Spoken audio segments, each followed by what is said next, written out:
welcome back to Cate's Corner. This week, we're going to be making homemade stress balls. These are great tools for emotional regulation and relaxation, and the best part is you can make them with supplies mostly found around your home.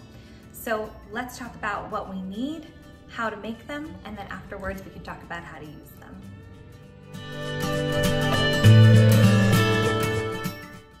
So to make these stress balls at home, you just need a few supplies. The first of which being flour or cornstarch, whatever you've got in your pantry. The second being a water bottle. You can use a tall water bottle, a small water bottle, doesn't matter for this. A balloon of any color, any size should do. These happen to be 9-inch balloons, which seem to work out well for this particular project.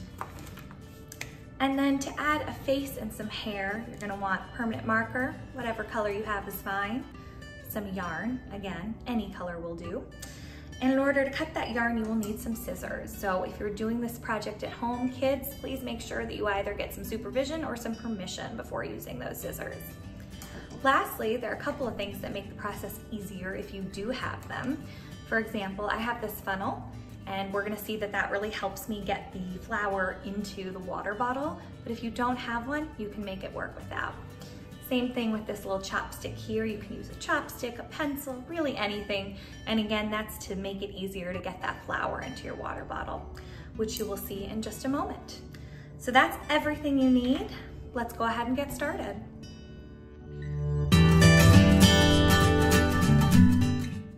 All right, so for starters, we're gonna grab our water bottle and our funnel if we have one.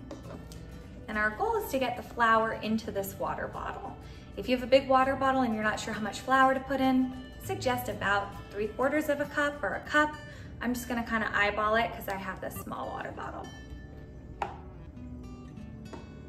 So you're just gonna spoon your flour into your funnel if you've got one.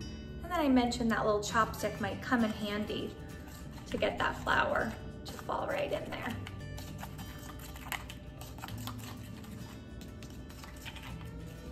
So once you've got a good amount of flour in your water bottle, you can go ahead and remove that funnel and put your funnel and your flour off to the side. The next thing you're going to do is take one of your balloons and you're actually gonna blow it up a little bit so that we can put some air in there.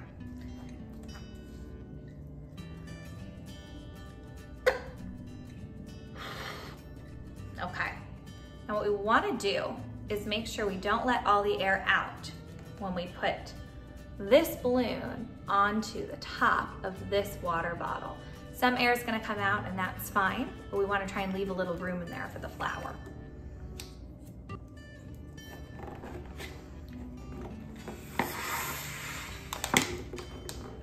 So you're just gonna place that right on top, just like that. Kind of looks silly, you see some of the air went in. And you've got this just on the lip of your water bottle. Once you have that there, that's when it's time to start transferring that flour into your stress ball. You can do that by just flipping it over. Might be a lot of tapping required, a little bit of back and forth. So just take your time and get your flour into your stress ball. So at some point, you will have all of your flour out of your water bottle and into your stress ball. I'm going to go ahead and take this carefully off the lip of the water bottle. And I'm gonna hold my hand right here to make sure all the air doesn't come out at once.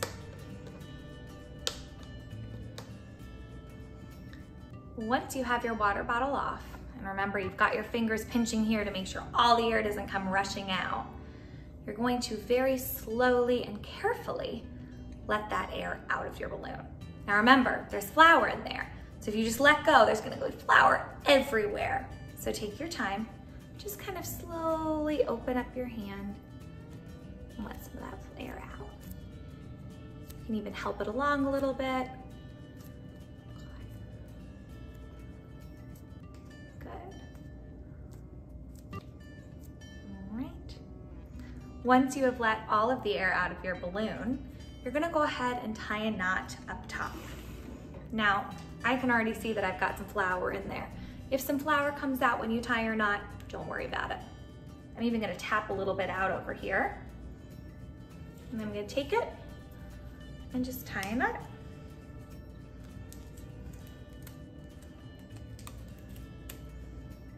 There we go. Believe it or not, your stress ball is already almost done. You just have a couple finishing touches to put on. For the finishing touches, like hair and a face, we're gonna use that yarn and that permanent marker.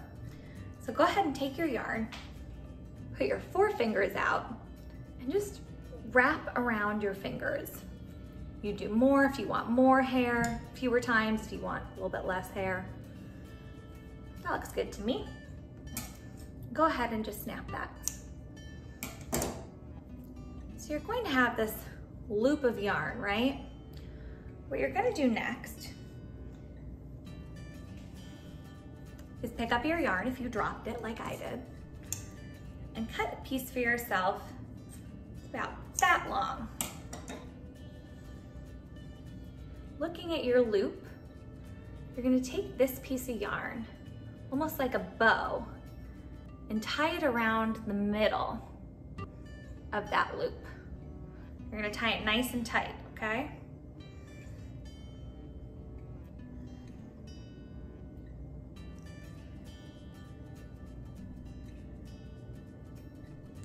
So when you're done, like I said, it might look a little bit like a bow. You've tied it around. These loops are still loops. And you're gonna take that piece you tied around, and you're gonna tie it just below the knot of your balloon. So now you've got what might look like a little bow on the top of your stress ball. If you want a bow, that's totally fine. Leave it like a bow.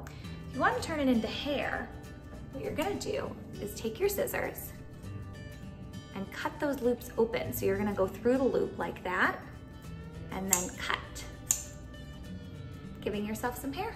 Do the same on the other side. Fluff it up a little, just like you would with your own hair. And you've got a nice little head of hair on your stress ball. Now you can see this one, I gave a little smiley face, but you can do whatever kind of face you want with your Sharpie.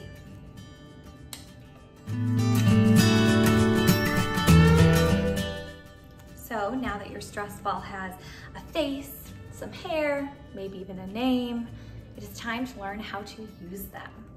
The trick is there's really no right way to use them. You can squeeze it mindlessly and just give yourself something to do with your hands while you're in school or watching something on TV. You can toss it back and forth with a friend or family member. Or you can combine that squeezing with some breathing exercises to relax yourself when you're feeling stressed. Let's go ahead and try that last one together, and if it's something you enjoy, you can go ahead and do it at home with your stress ball. So what we're gonna do is we're gonna combine breathing in with squeezing the stress ball as hard as we can. So we're gonna breathe in for 4 seconds while we're squeezing really, really hard. We're gonna hold it for 2 seconds, and then we're gonna let everything go at the same time and see how that feels. Letting that breath go and letting go of the stress ball. Okay, let's try it. Breathing in and squeezing for 4, 3, 2, 1. Holding it up here for 1, 2, and letting it go, all at the same time. Notice how that felt for you. Maybe do it a couple times and see what that letdown feels like after you've been squeezing and breathing in. When you let it go, do you feel that tingling sensation in your arm, that sense of relaxation? See, if it works for you, that's something you can easily do at home anytime with your stress ball. So I hope today was helpful for you guys. I look forward to seeing all of your little stress ball families. Feel free to leave photos of them in the comments. And we'll join each other next time for Cate's Corner. Thank you for watching.